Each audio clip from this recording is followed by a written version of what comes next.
So in JavaScript application, inside index.js, we have dispatched the actions.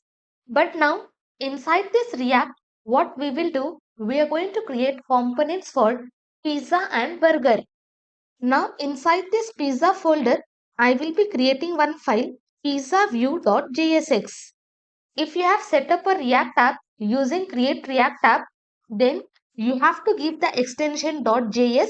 But now I have set up using Vue. So here I am giving .jsx.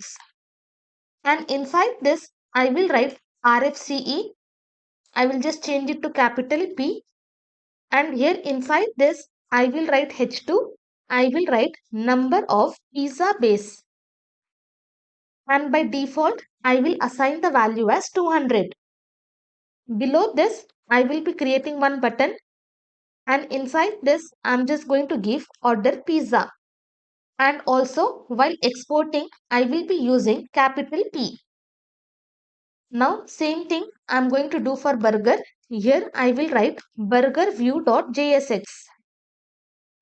Again, inside this, I will be writing RFCE. I will change it to capital B. Here, as well as here, I'm just going to change it to capital B. Inside this, I will be writing H2. Here I will write number of burger buns. Below this, I will be creating button. Here I will write order burger. Save it. I will open terminal. So here we are having the link. I will press Ctrl, click on this link. Now you can see inside my application, nothing is rendered. Why? Because inside this suite, we are having main.jsx, inside which our app component is rendered.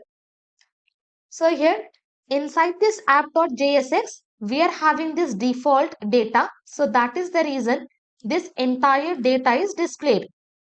I will select this entire thing, remove from here, and also I do not need this state. I will remove this entire inputs. Instead, what I will do here, I'm just going to render pizza view. I will just write here pizza. Hit enter. Successfully, pizza view is imported. Below this, I will be writing burger view. Burger view is also imported from this file. Now in my browser, you can see I am having number of pizza base. By default, I have given 200. Here I am having number of burger buns, and below this I am having this button. For this also, I will be giving some default value. So inside this, I will assign the value as 50. Save it. Now you can see here I am having 50. Successfully, we have created the components for pizza and burger.